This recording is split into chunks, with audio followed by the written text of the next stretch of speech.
So we went from 30 people doing research and validating data to 5. AI can now do that part. If you're talking to the right person, you can get away even with bad copywriting. It's like trying to sell a fridge to an Eskimo versus trying to sell the fridge to someone in the Middle East in the desert holding an ice cream cone. That campaign, I think, ended up booking 20 to 30 demos a week for 6 months straight. All right, welcome back to another episode of the SDR Hire podcast. If you're new to the channel, my name is Stefan, and all we talk about here is tech sales, how to break in, how to actually crush as an SDR, as a sales leader, as well as a founder trying to do outbound sales and trying to do tech sales. And this is extremely relevant for this episode in particular because I'm talking to Bill Stathopoulos. I hope I didn't butcher that. I always have a trouble with Greek last names. And Bill is the CEO and founder of an outbound and GTM outbound agency called SalesCaptain. What's impressive is that we met 4 years ago, I think, or something like that, maybe 5, when they were just starting out. And today it's a $3 million ARR business that's really growing exceptionally well. They've got 22 employees in the States, or rather in total, with a bunch of them in the States. And Bill has also authored a book called Cold Email Secrets. And I'll let Bill introduce himself, but this is a very relevant conversation with somebody who's in the thick of the latest technology and processes when it comes to cold outreach in general. And so, Bill, it's a little bit overdue, but welcome to the show, man. Man, I appreciate the invite. I still definitely thank you for having me. It feels crazy because I can still recall our first call. I think it was 2021. I remember exactly where I was. You came through an intro. Our friend Constantine made the intros, and this crazy guy, I always know that the people that he connects me with and he makes intros to are usually good people, and he proved to be right, and I loved we connected from the first call. With SalesCaptain, I'm not going to add anything to what you just said. It's just interesting that we're in a moment in time where outbound and go-to-market is changing, not just because of tools like Clay, but also because of what's now available with AI.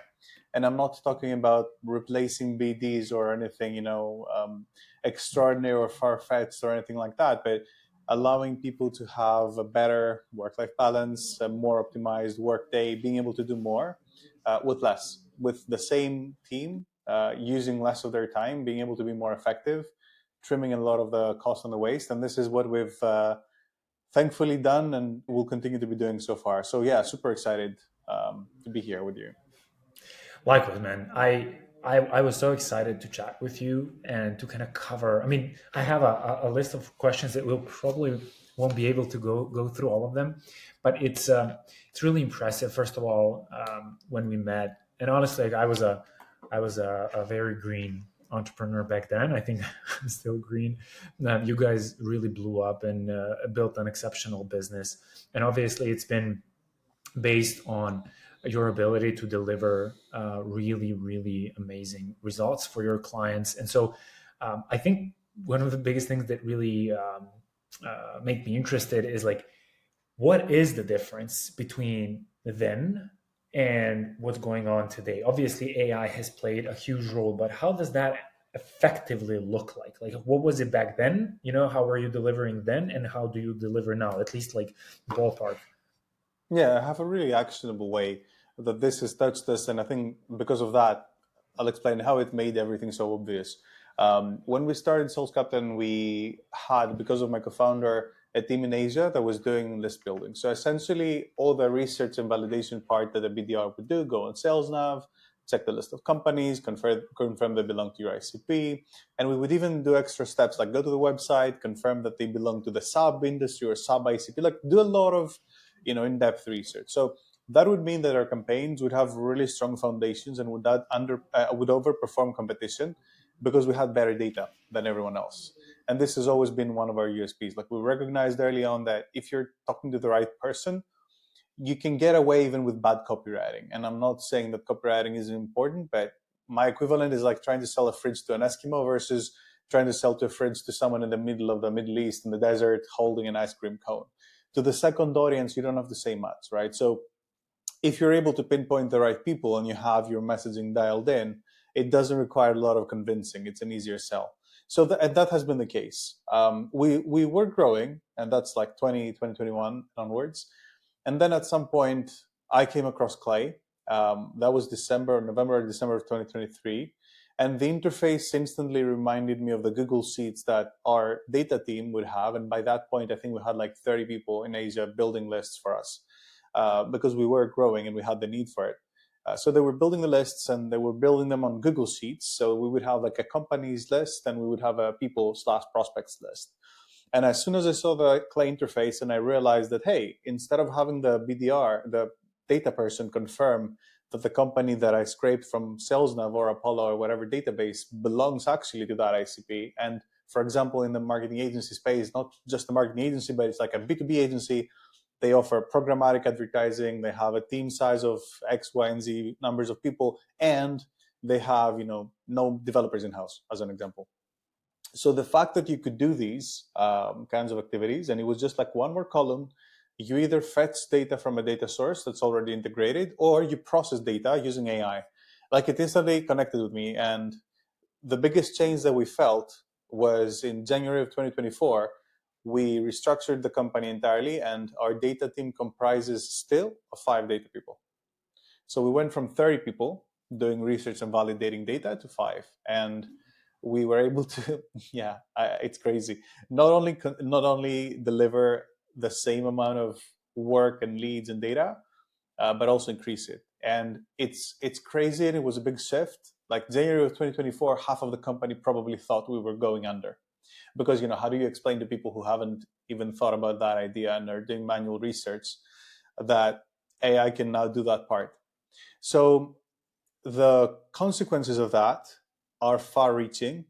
I'm now calling it the B2B data renaissance. It's the equivalent of cookies in direct-to-consumer advertising. You had the ability to really identify like the one thing that you did. Like you went to the website looking for bread dresses, and then I could retarget you across social media and all the platforms online with targeted ads for red dresses. We can now essentially, and we had that power because we had cookies, everything was being tracked, etc. We now have that exact same power because of AI, because we can pinpoint really specific or small audiences using AI, and we can use AI along with data scraping that has also evolved in order to identify people that have, let's say, quote unquote intent. So people looking for a specific service, looking to buy something. So the way that data has progressed and the fact that there's no GDPR in B2B, and we can freely process B2B data with specific guidelines and limitations, of course, means that we can essentially run the equivalent of Facebook ads funnels, but for B2B. Like we can target people who are unaware of us, and we can bucket them in really specific groups. We can target people who are visiting our website. We can target people who are in a specific group, who are looking for specific types of keywords. But we can also monitor and target the people who are in our CRM, maybe haven't converted yet. We can check if there's people in their companies that are moving, if there's a C-level person that's our contact left and went to a bit different business. And we can now automate workflows that allow us to get more business from these kind of data points. So the way the game has changed is, instead of having humans track those changes, we can now get tech and AI to track those changes for us. And then all we have to do is build and stack a lot of campaigns like that, workflows, whatever you want to call them, on top of each other. And that allows us to really go to market in a different way. That's the shift. It's a crazy shift.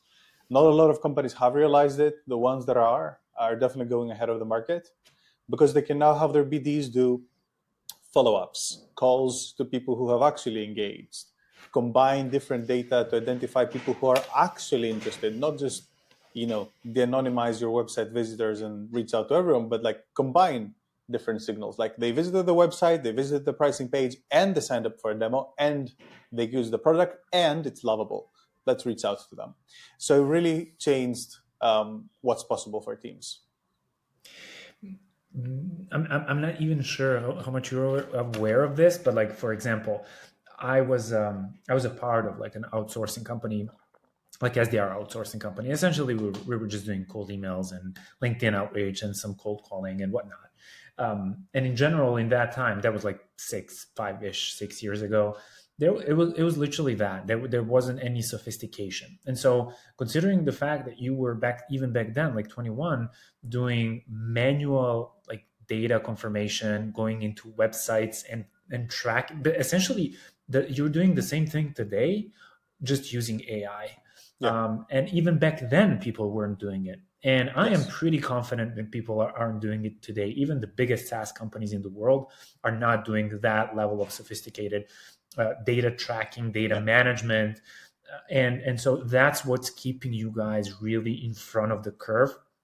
And you actually reminded me of something. I had significantly better success when reaching out to my ICP back then, because I was doing something very curious. I would go to their website and I would see what their ICP was, and I would Mm-hmm. even check their customer names. Yeah. And that's what I would mention. Although my list building was like I had a person and I was doing it on my own, who was like literally going into the website, typing it in, or like copy Yeah. pasting, and it was really unscalable, at least for a single person, right? Yes. And but it seems like you went from that to like having a team of 30 who was doing that manually, and then once Clay and AI unlocked the next phase, essentially that blew things up, right? Yeah. Yeah, Yeah, that's pretty much it. Yeah, we've always it's my beautiful. background is a marketer, like so. I've always obsessed about having good. Like I've never been like a just a big numbers guy. Like I like performance. We do run a performance based kind of model and service, but and I care about growth deeply. But I come from the background of like curiosity and understanding your ICP and knowing who you're talking to, and not just trying to brute force your way through the market. So I think that kind of um, obsession with finding the exact same person, the exact same need. And to your point, like going to the website, we were literally discussing with the team about a campaign for an agency that does branding services, and one of the ideas is going to the potential client's website, to the prospect's website, and saying, "Do you want me to rewrite your homepage for X ICP?" And you can actually pull that automatically and include Beautiful. it in your message. Yeah, exactly. No, that's literally, especially for like revenue orient, like agencies, for example. That's a very easy thing to lean on. Obviously, things get Yeah, complicated once you get into like different SaaS products, different industries, different niches. But it's also a little bit of creativity, I guess. So yeah, speaking of you need which, that. Yeah. can you remember like a very unique play that you guys did that like printed money? Because for one, I want to have a good hook for the podcast, but then also it's really curious. It's really curious what's out there, right? So everybody has an idea of what you could do potentially for an agency, but like a interested or interesting, or maybe not that common, niche, or something that you kind of did that was out of the box, and then it blew up. For me, especially non-agency types of campaigns work best because you have a specific audience. So by definition, even if you don't do, because it's, the other thing I don't want to come across is everyone needs AI written messages and AI Yeah, personalization. Like it's not true. If you're targeting, and because everyone obsesses about putting AI everywhere, it's like ketchup. You try to like slap ketchup on everything. And I'm trying to stay lean. Ketchup or mayo is like really heavy on calories, and it's also really accessible. Like it consumes a lot of data, meaning a lot of money. And the goal with go to market is to be as lean and effective as you can, not to kind of pull the entire universe just to get 3 demo calls. So we're always optimizing relevance and personalization with cost efficiency and kind of being able to prove that it works in a small scale. And then we can definitely increase, add more volume, add AI and add more AI, let's say, if it's needed. So not every message needs to be AI personalized. So we've had a lot of success with B2B SaaS businesses simply because they have a specific USP. Um, there's a lot of examples that come to mind. One of them is for a Series B, I think now going to Series C company from the US. They're targeting local wellness businesses. And they offer like a platform for the website, booking software, like everything all in one. For them, they had a few limitations, which made it a little bit interesting. they wanted to reach out to specific types of businesses. You have gyms, you have tattoo shops, like you have 3 or 4 massage places. So we had to find a way to combine the different company categories from LinkedIn. So you have to first do that. Then we had to look at whether they were multi or single location businesses, because the software back then only supported single location businesses. So that also had to be automated. Then we had to look at whether they were using a specific competitor or not. And based on which competitor they were using, we would have a different messaging bucket. So all these things would happen. And then we would have like a generic message if you weren't using a specific competitor. All these things would happen in parallel, like in a waterfall kind of way, like find the business, validate that it belongs to that kind of industry, that kind of sub segment. It's actually a gym and it's not something different or something we can't cater to, etc., etc. Check if it's multi or single location, then check that they use a competitor or not use a competitor. Then we added an extra step, and this is more on the creative side of things, because we wanted to, for local businesses, one of the issues is, and this is a nice actually hack, you can't find them on LinkedIn, right? Like there's no list of gyms on LinkedIn Sales Navigator. Like you can find the biggest chains and the ones that do proper marketing, but if you're offering a software to local businesses, dentists, massage shops, etc., you're not going to find them on LinkedIn. The issue with that is you don't have people data. You don't have the owner's name, and thus you don't have business emails to reach out to, and you end up with the generic ones. So one of the things that we did is we used AI, because we did the initial scraping. We found out the details. We said, okay, we can only find a generic email address, but we want more. So knowing that AI can scrape someone's entire website, we would scrape the website, and then we would try to identify the owner's first and last name. You can give a prompt to AI, same as you would give an SDR, and be like, go to the website, check every page, see if you can find the owner's name. And then based on that first and last name, we would try to find and guess the owner's business email. Obviously, it didn't work every time, but it allowed us to have at least like half of the emails from those businesses along with the generic email, like the hello at or the contact at. That campaign, I think, ended up booking 20 to 30 demos a week for 6 months straight. That's very impressive. To their credit, kind of their point, they took it in-house. Like we ran it with them for a good period of 6 months. They hired the BD team on top of it to do cold calling. So we would provide them with all the data, and the BD team would only be doing cold calling, and they could also reference that, hey, you've probably received an email, etc., etc. And it literally printed money for them. Like it was a crazy campaign.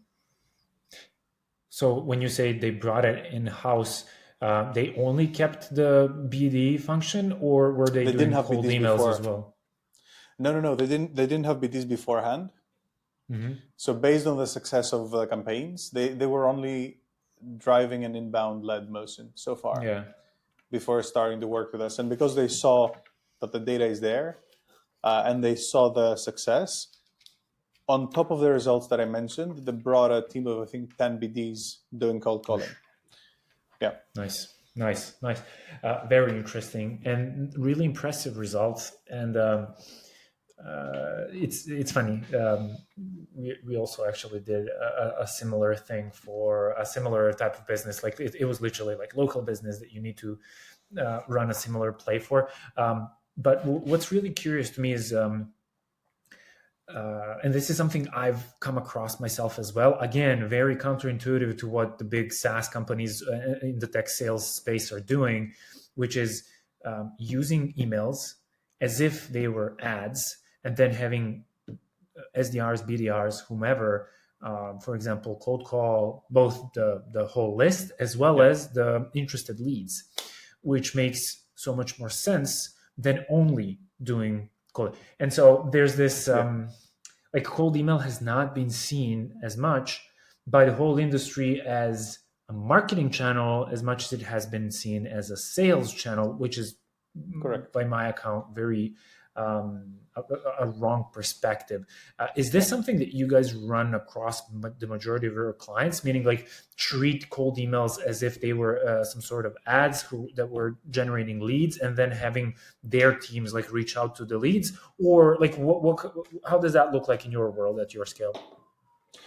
First, it really depends on the deal sizes you're going after and whether you're going after smaller or larger companies, right? So if you're reaching out to larger companies, it's genuinely an establishment of communication. It's like, a genuine email, let's get connected. What you mentioned obviously is true if you're sending out 5, 10, 20,000 emails a month. In those cases, yeah, you have to treat it like ads. And it also depends on whether there's seasonality in an industry, how big your deal sizes are, because, if you're selling web development or app development, no one's going to give you a budget of 120K just because you reached out. It sounds simple if someone tells you that, but in your head, you're like, yeah, I'm going to be selling like 50, 60, 100K deals and use cold email to kind of reach out. It's not that it's not going to work. It's just that the call to action has to be completely different. Maybe offering something for free, maybe offering a lead magnet with like the greatest resources, maybe offering to get them to a private dinner or buy them lunch or whatever it is. So I think people in general see outbound as a way to make quick money. And I think that's also disappearing more and more because of how expensive it's becoming and how easy it is for AI filters to detect spam. I think treating it as an advertising channel is definitely the smartest way to look at it. I would say not even as an advertising, as a marketing channel, because you have to reach out to the same people, let's say at least once a quarter, because you also have to time things. Yes, you have the intent signals and all that, but at the end of the day, if your list of companies is limited, you need to be, reaching out to them, and you need to be able to provide value. So, yeah, we're seeing a lot of companies that are using the signals that email generates as if it were ads, as you mentioned, and using BDs to call people be the most successful. In general, we've seen that whenever someone responds or engages with your emails, you need to respond like within a minute. And if you do so, you get the maximum conversion rates from that. If you wait like for the weekend to be over, for the next day, etc., it doesn't work. And the biggest issue I think we're seeing, and the biggest kind of lever, is companies that realize and can align their internal BDs with the campaigns that we or they are running, and making them follow up in a super timely manner when a response is received. Because the BD, will usually prioritize their own activities or inbound requests, and they'll forget that outbound, if treated right, can be really valuable. Agreed. It can almost feel like inbound because you have a very interested prospect right in front of you, which kind of hits me as a surprise. Although, yeah, of course, like bigger companies, like everybody has their own different priority. But yeah, cool. There's a lot of plays though, because once you have the data, and that's that's kind of the amazing thing about it, is when you build the prospect list and the company list, you can then use it for more than email. Like you can do LinkedIn, you can do WhatsApp, you can even run targeted ads. In fact, one of our successful campaigns has been companies running LinkedIn ads, and we use a tool called ZenABM to actually get engagement signals from those ads and either funnel those signals from those companies and people that are engaging with the ads to their BDs directly to call them, pretty much as if it was a cold email. Or if it's like, 80-20, biggest companies, highest intent, funnel to BDs, the rest we use outbound to automate reaching out. But it's like you have the signals, and you have to use the signals from every kind of possible source that you have nowadays. And that's, I think, what's amazing about it. It's the abundance of data if you know where to look at. Exactly. However, that piece of cold outreach has become extremely complicated, because if we think about it, what it used to look like, it was, sales nav, whatever, scrape some list, get the data, get the emails, get the phone numbers. Nobody was even confirming like the email addresses were actually good, and nobody was checking for bounces, and like, right.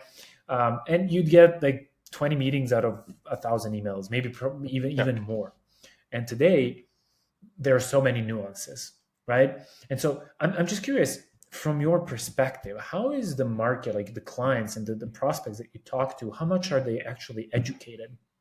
I mean, I have a fair bit of conversations, but I'm just curious, from your point of view, at that velocity, how much are they actually educated, and how much do you have to, like, explain, and what does that look like right now for you? Yeah, I don't know if I have enough data to point to like specific types of companies being educated versus others, because we've seen like large businesses um, with the RevOps teams, etc., have crazy expectations, Hmm. unreasonable expectations, and we've seen smaller founders uh, where literally the founder is the one selling. They don't even have a sales team that are approaching it in a really realistic kind of way. So I don't think I could have. There's different levels of market education for sure. It genuinely depends on how much reading one has done, because it's a tunnel of its own. It's like saying, how much do you know about Facebook ads? If you've never run ads, Mm. you probably don't know much about it and the nuances and whether the creative is more important than the copy and the landing page, etc. It's the same with outbound. If it has happened that for whatever reason you've run outbound campaigns, I think you intuitively realize and understand kind of the underlying dynamics, the importance of the messaging and the targeting and the call to action and the offer. Um, I would say businesses that have run successful performance-based marketing channels or a successful outreach of any kind, including advertising to cold audiences, would typically be a little bit more educated about what it takes or the fact that it's an experimentation process, etc., etc. But it genuinely also depends on who you're talking to and how well versed they are. It's an entire new world, and even if people are aware that Clay exists, they don't necessarily know the full extent to how to use it, how to spend their credits, and all that. And that's genuinely why SalesCaptain makes sense for us to be there, and makes sense for us to be hosting the events and the Clay clubs and the webinars and everything, because there's a big gap of education in the market right now, and this is something that needs to be filled. But it also makes the inner teacher in me kind of happy, because I like being able to transmit that information in a way that people can understand it and see kind of how it can impact their business. Yeah, I mean, Clay has changed the playing field completely, but the learning curve is also extremely steep. And I remember when I came across Clay as well, I was like, "Fuck," like I have to, and then figuring out JSON, and then figuring Yeah, out, uh, I don't know, like sending data to another list, like bullshit like yeah, that. It's just the learning curve is a little bit steep, and then I can see, and also the bigger the company, the slower the adoption usually. for sure. Right, Depending and on, then, yeah, if they have someone curious still well, as part of the team. yes, that's true. But then also the speed at which it is developing, where all of a sudden, like, how long are we into all of this? Like 2 years maybe. You've got Clay, which is well into being a unicorn. We've got GTM engineers as like a regular, normal role that you actually need to hire for, right? And even more nuanced than that, right? Where, I mean, you said you have a 5 people data team, right? Yeah. So how are they? Are they GTM engineers? Are they doing any copy? Like, how is that team No. structured? I'm curious. So, okay, you're not baiting me to rant, because I can rant about the topic. GTM engineers is not all you need to do go to market, by the Of way, course. because it's the equivalent of saying a HubSpot expert or a HubSpot certified person can be a head of sales. So a lot of companies right now are making the mistake that, like, oh, all I need is a GTME, and I used to personally be the biggest SaaS junkie that there is. Like, I would test, and I still do, because I love technology and I love systems and understanding what it can do and what's possible. So I used to like test hundreds of different tools. Back in the day, I still do, but it's now a lot easier for me to understand where it still fits in the mix. So yes, the team, the data team that we have is technically GTMEs. Um, the biggest distinction that I don't think companies are making is, unless you have like 5 or 10 years of marketing and sales experience and the varied background, and you're super curious, and you belong to like the 5 or 10% that can be super creative and super analytical and understand business and industry and copywriting and product market fit and AI and data tools and data workflows and JSON and how to prompt it's and how different systems work, how information is being stored, the deliverability and all that. I find it hard to believe that there's a single role that you can hire for that can change everything for you. Like I think the GTME makes sense in a company that's like already a scale up and understands its business really well, has a marketing department, and just wants someone in house to streamline their kind of business operations, sales operations more specifically, and go to market operations. And in that case, it makes sense. But I personally think it's unfair to ask from one individual to understand, which specific OpenAI model to use and whether to use OpenAI or Claude or whatever, and how much each credit is going to cost, and ask the exact same person to be fluent at communicating with the client if you're in an agency, and also at copywriting and messaging and positioning. So yeah, the team that we have is a mix of go-to-market strategists, what we call them, who understand positioning, understand business strategy, understand messaging, understand which signals are important versus which ones aren't, but they don't necessarily understand how to implement.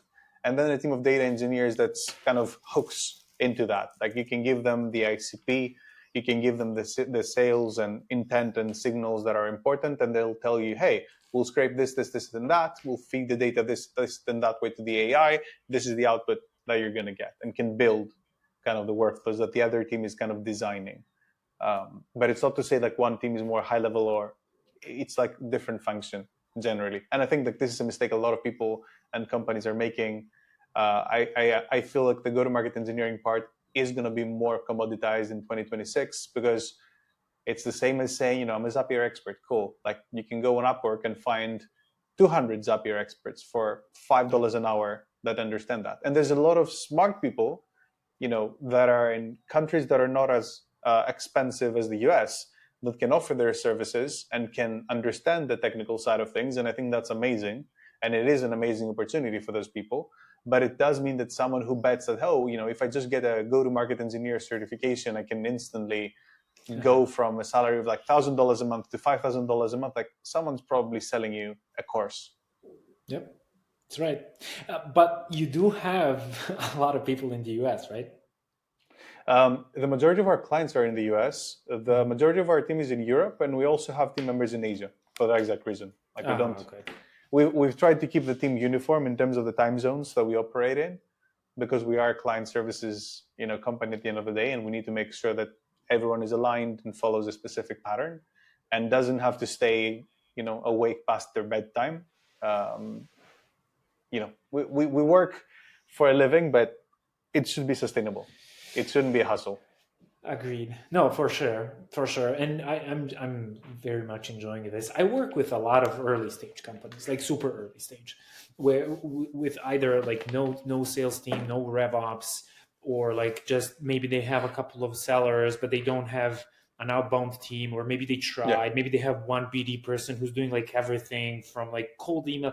And so it's just interesting to me to understand what it looks like on a higher scale, because it seems like you do work with, let's say, scale-ups and larger companies. And we work with smaller ones as well. And I think, to discount that and say, and we work with like super small teams, super small companies, because to say that, if you don't have product market fit, you shouldn't try. Like for me, I think that outbound is one of the fastest channels to go to market.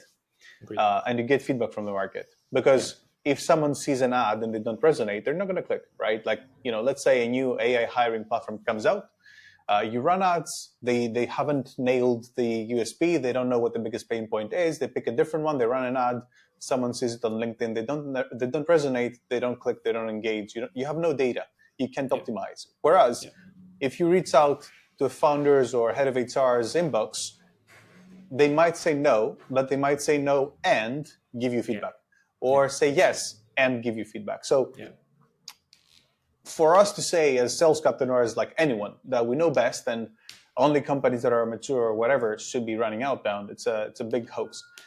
The only real difference I would say is the appetite for companies, maybe not even the appetite, the understanding that if you haven't gone to market before, you really have to be involved in the process. And I'll give an example. Like my current co-founder, when I started running his outbound campaigns, the company was making $200 a month. So there was no product market fit. The company's now making like 1.5, 2 million ARR, working with some of the largest e-com brands in the US. But I could have said, you know what, you don't have case studies, you only have like one client who pays you $200 a month. Why do you want to run outbound? And indeed, the first outbound campaign was a failure because we didn't know the messaging, we didn't know the ICP too well, and that's failure from the get-go. But to his credit, he kept pushing with like different USPs and different kind of versions of the audience. And initially, we were going after e-commerce brands specifically. Then we realized that we can sell to photo studios and creative studios, and we added that segment with different USPs, different messaging, and it actually worked. And then we figured out a way to scale e-com brands as well. He was involved in the process, and he was the one pushing to iterate. He was there, and he was with me instead of being like, "Hey, Bill, you know what? Like, I need results in 4 months, or I'm quitting this." Yeah. So I think there's nothing inherently wrong about early stage companies experimenting with outbound. I think they should be doing it. I think the founders should be doing outbound as well, not just trying to scale that, because you have to face the feedback in your face. That's right. But I also think that if you're engaging someone else to do it with you, it should be done with you. It shouldn't be done without you. I think that's the biggest difference. And you should not expect that because you run outbound, you're going to get the same results as a scale up in 4 months. Of course. You might not. But you have to have the maturity to understand that, hey, I'm doing this experiment and I'm determined to stick with it until we find the CTA, until we find the problem and the pain that actually works. Mm-hmm. That's the biggest difference for a startup. Like, we've worked with many YC Combinator startups. They're fresh to market. Their campaigns do incredibly well. Why? Because they have something groundbreaking, revolutionary. It's typically AI powered. It's disruptive. It creates FOMO. Everyone wants to try it out. We don't even have to experiment that much. It's like first version of the message, second, third iteration, it works. I'm not saying that this is the same for everyone, but it definitely helps for a new company that has a disruption coming in the market to be able to go to market directly and get feedback, good or bad. It's just about how you interpret the feedback and how you're involved in the process of iteration versus being like, yeah, I hired SalesCaptain, I hired Stefan. So because I hired them, they're the experts. They have to make the message work by itself magically. Yeah, I try. I really try to keep my clients involved as much as possible and keep them accountable for the results, because it is a joint effort for the most part. That's really cool, man. And I mean, I have so many other questions, but let's keep it as relevant as possible. So the audience for this specific podcast is usually like earlier stage, maybe solopreneurs, maybe obviously a lot of SDRs, account executives. And so let's stick to the SDR, account exec. So more of a salesperson rather than a founder. What kind of a tech stack would you kind of recommend for somebody like that to not necessarily have to become a GTM engineer or, but still leverage the new tools and the way how market, how outbound in general works today? Yeah, I would say anyone should check out what Clay does and what it allows you to do so that you can have an idea. But I wouldn't say that. I'm trying to be careful with wording because I do want to encourage everyone to give it a try, but I don't think having a sales team using Clay by themselves individually is going to work out for multiple reasons, including that you might end up targeting the same audience. It doesn't do orchestration, and at least like the current version, I don't think it's built for sales team members. It's built for sales teams, but it's built for sales teams where there's a go-to-market engineer working with a go-to-market strategist. The good thing about the terms also is like the go-to-market strategist can be the head of sales. It can be the head of marketing. The go-to-market engineer can similarly be someone from marketing and sales who understands AI, understands workflows, understands go-to-market. Let's close that loop. So I would say for sales teams, Clay might not be the ideal tool because it won't allow the individual salesperson to be effective. Tools that are closer to the intent and the sending are probably better fit.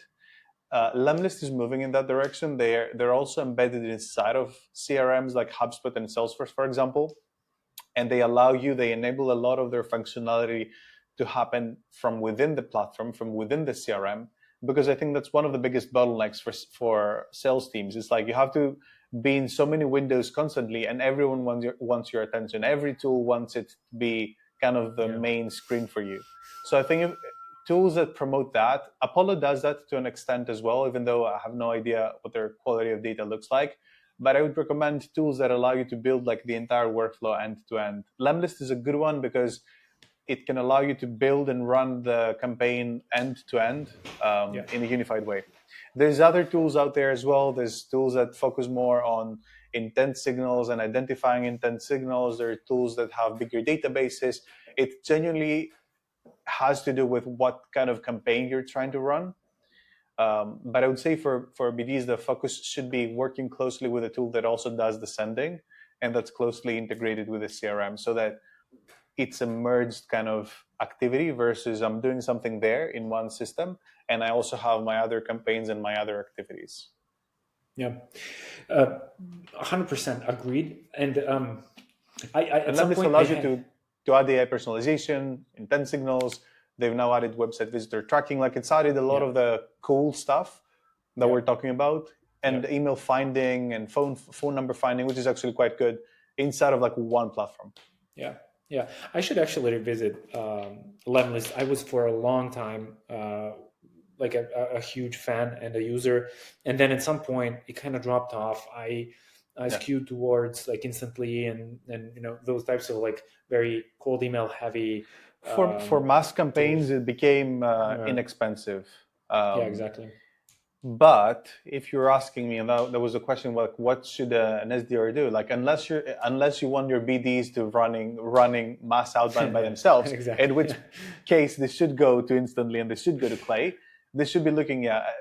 Lemlist has had a shift in their product strategy, and they're going a little bit more up market. So I think the platform is now better fit for someone within a sales team that can use the tool either as part of the team, and it has a lot of orchestration parts. It has a contact data. Anyways, I'm not fanboying, like, anyone can choose whatever tools they use, but like tools that have that functionality, like AI personalization built in, email finding, email sending, like I think that's the core kind of nice feature set. I like that. And then when we run that same prompt on a early stage founder, what would be your recommendation? Or maybe like an early stage sales leader? For a sales leader, I mean, if someone has the ability to run slightly more mass campaigns, you can experiment with Clay and Instantly. I would say like if there's one person managing it and that person is also close to copywriting and wants to experiment quite a bit, they can use a combo like Clay and HeyReach plus Instantly or Clay plus Lemlist. That would be a good idea, but also genuinely just using Lemlist like as a one kind of stop solution would also work. It genuinely depends like what kind of volumes you're trying to run. If you're just validating it, if you're just casually sending out 5, 20, 50 emails, or if you want to do like 100 or 1,000 emails a month or more, I would start from there. But yeah, these two kind of combos probably cover the majority of the cases. I like it. Yeah. Awesome. These are also going to be good clips.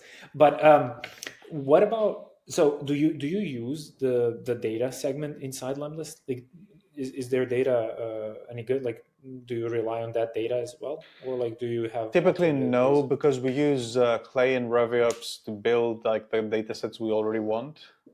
But if someone came to me and they didn't want to spend like 5 hours building a data set custom on Clay with all the kind of implications and costs and complexity that includes, and just wants to run a campaign to a specific audience, that's why a founder or someone like that, I would say use Lemlist because it's closer to the sending. The good thing is that Clay has also added sending capabilities, like you can do email sending with Smart Lead. but it's not complete. Like the moment you connect Lemlist, you can run automated LinkedIn, you can have WhatsApp, you can add steps for calling someone. It has logic built into the platform. Their data by itself is not that good, in the sense that if I said, is Apollo data better than using 50 or 150 data providers within Clay, and what the output of those data providers looks like versus one data provider? Yeah, I would always say that Clay has better data overall, but that's not because Lemlist is a bad tool or Apollo is a bad tool. It's simply because of how the data, where it comes from and how it's processed. Yeah. It's still 80% of the job is done though. So by the way, we're at the top of the hour. This is how much we had scheduled. Do you have time for one I have more question? 5 minutes, and then they'll start coming after me. All right. So real quick. Yeah, I mean, let's just wrap it here. It doesn't matter. Like I've got. No, it's okay. Go ahead, man. 15. I love chats like this. Yeah, this is so fun. I don't get to have chats like this too often. No, it's interesting how by the way, what I wanted to ask you about Clay and how you're actually using the data, because for example, I mean, we're super small. We're doing more like on consulting, boutique, whatnot, right? And then on top of that, recruitment and everything else that you probably have seen. And so, how are you actually dealing with the data providers? Like, are you actually paying Clay, or do you buy each and every one of those data providers and just plug them into Clay? Yeah. So it depends on the client a little bit. It depends on what kind of data you have. So we have a threshold in terms of cost. Like we budget a specific amount of USD per project, depending on the size of the market and how many people we want to reach out to. So when we're just testing a new provider, let's say we've been running campaigns for someone in the US and they now want to do Europe or Asia, we know that there's different data enrichment tools. Not necessarily LinkedIn is the same database, so it doesn't change, but the find rates are going to be different, and you have different tools that have better US data versus better Europe data. So there's the optimization based on the region, based on the industry, all these factors. Once you figure out what tools work best for you, you want to buy those API keys. And it's a really straightforward calculation. Like, are you doing more than 1,000 prospects from one data source, or enriching them from one data source or not, which is like a nice baseline. Typically, Clay would be probably cheaper if you're doing like less than 1,000, but don't take my word for it. It definitely depends on pricing from each platform and how many credits it costs. So literally, we kind of look at it at a scale of 1,000, 5,000, 10,000 prospects, and we're like, okay, how much does the Clay enrichment cost? 20 cents per prospect. Cool.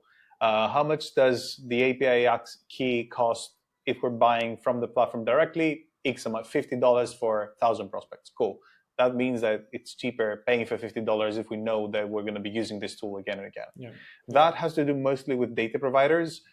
AI, like we have our own API keys for both Claude as well as OpenAI. So that's without a question. And also data validation, like Zero Bounds, for example, we buy access directly because we use it every single time. So rule of kind of thumb is, if you're using it all the time, buy access to the tool. If you're not, if you want to just test it out, you can use credits. It doesn't matter. Makes sense. Yeah. All right, cool. Let's kind of start wrapping it up. So, what's your projection, your outlook for 2026, 27, 8? Like, what do you expect happening in this space of lead gen in B2B?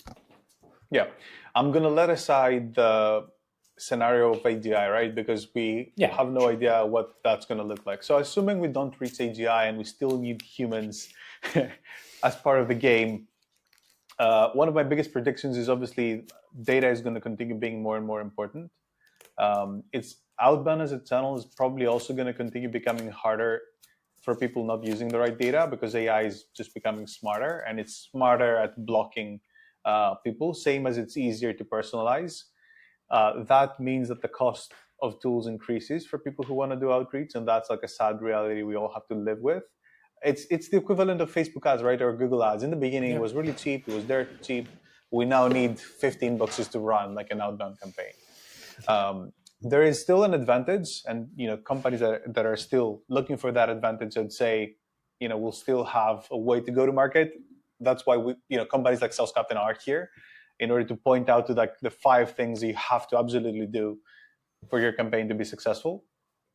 The other thing is first touch to a cold audience is probably going to be automated almost entirely, because you now have the level of data and the level of copywriting and personalization available to do that. I don't think human time is going to be wasted on cold prospects or people who don't resonate. I think people are going to be important in the follow-up, in the picking up the signal that the automated outreach has enabled. The AI SDRs probably are going to be better, I would say, and people are going to hopefully realize that, yes, you can use them, but you can use them to automate specific workflows that you've already identified, you've already tested out, you've already mapped them out, you know the language, you know what to use, and you can't just let them go rogue and hope that it's going to work, because it falls, someone might say, oh, I want to have a flow running automatically. Yeah, but if that flow is not optimized, your inboxes go to spam, the entire campaign goes to the spam folder. So it's not use having it. You just keep wasting money. So I think AI is going to be used in that regard. And I think more and more companies are going to realize that they need better data, invest in data cleanliness. Most likely we're seeing, Clay used a lot more, also in cleaning up CRM data, enriching CRM data. I think we're going to be in an era where people in B2B are going to have to become more sophisticated, whether it's someone from sales, whether it's someone from marketing, whether it's someone from RevOps. We're going to realize that we need these tools. Most likely that means that we're going to be seeing kind of Clay alternatives, or companies try to kind of cover up the use cases. HubSpot, for example, has enabled CRM enrichment using data from Clearbit. Obviously, it's only one source. It's more limited. But still it's there as a capability. So everyone's like asking, okay, why would I use Clay for CRM enrichment if I use HubSpot data? So I think we're definitely going to be seeing that happen, and data playing, like generally speaking, a bigger role in the B2B game, with companies being multi-channel, with companies relying on better data, and hopefully a little bit less spam. I'm not hopeful we're going to cross spam, but hopefully we're going to be seeing a little bit less of it. I'm not too confident about getting rid of spam. It's really, and it's too bad. It's too bad I didn't even ask you anything about AI SDRs. But in general, I agree with you. I haven't come across anything that looks decent enough. Yeah. But anyway, I was on a panel with Varun, the co-founder of Clay, 2 days ago in Paris. And, the topic came up and he said, I have yet to see a happy client of an AI SDR platform. And I'm not saying that there aren't. There might be out there and Varun hasn't met them. And they might not be talking to Clay if they're successful, right? But, it's, and I can't say that if you have a really specific use case and you can fit the bot exactly what you need, because essentially, what are the KPIs? It's finding better prospects, validating them against your ICP, creating message and personalizing. Like a lot of these things you can already do. It's just that the missing element is when it doesn't work, someone needs to optimize. And to optimize, you have to understand the data, interpret the data, come up with new assumptions for why it doesn't work, and test it out. AI cannot do that yet. I'm not saying, I'm not trusting any type of technology. I would be fool to do that. But it's not there yet. And that's okay. And that's totally okay. And I don't think it's a binary. It's like, oh, is AI SDR good or not? Like, it's just, it's on a spectrum, right? And I'm sure like for specific use cases, it might be super valid. Like someone who 100%. Wants to find dentists in a specific city and pitch them like a really specific solution, you can probably orchestrate the entire campaign in one platform. And it, might give you good results. Is it replicable? Can you scale that? Is there any strategy or know-how why it worked and what the go-to-market motion looks like? No, but it still worked. So why discount that? I think that as AI becomes more powerful in this specific space, we'll see more actually agencies like yours creating. I think. Are we going to call them AI SDRs or are we going to call them like automated AI outreach? It doesn't matter. Yeah. But I think that that's going to happen, like because you have the data of your like empiric experience, understanding different ICPs, different like nuances, etc. That's what's missing, right? Nuance is missing. And once there's a tool or maybe a workflow, that is what I can see happening very much in the future. All right, what's kind of the last thing that you want to tell to the audience, and then where can people find you? Yeah, I would say this is a really exciting time.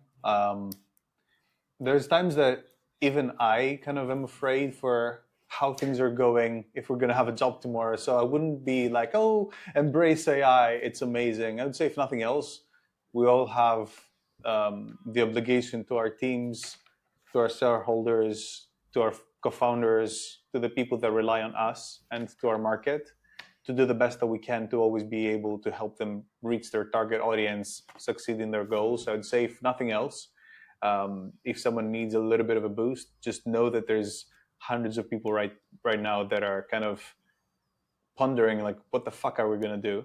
How are we going to tackle this? I definitely think, being not pro AI necessarily, but looking at the use cases, looking at what's doable without falling victim to like, oh, let's automate everything with AI and the intent signals is the solution to everything. When there's uncertainty, it's easy to fall victim to like, oh, this super tool that does this and no one else. We have to, more than anything else, stay rational. Check the status and the progress of where things are going. The good thing about it is, if someone's looking for information, it is out there. LinkedIn, for example, like, we spend a lot of our energy and effort as a business in educating the market using webinars, by being at events, hosting events, posting on LinkedIn almost daily. So, and this is, the best place to find me. So I'd say people who genuinely want to improve and want to optimize, AI does give you, not because it's AI, but because of specific use cases, more specifically in how you can handle the data and the signals that are coming from the market, less the copywriting side. But AI can give you a realistic, measurable advantage versus your competition. It's not the hype of like AI is destroying our teams and getting everyone fired and all that. I'd say people should be mindful of that, and mindful of anyone who's preaching the end of the world, or the end of sales, the end of the SDR, the end of X. And it's really humbling for someone in my position to say that, versus saying, oh, everyone should fire their teams and just use AI. That's crap, and we're not there. So we do have the obligation to protect our team members and make sure that they are efficient, protect our teams and make sure our companies are efficient in their go-to-market, but also be realistic about what's out there and make sure that we always leverage the tools that we have available. That's it. That's the dream, man.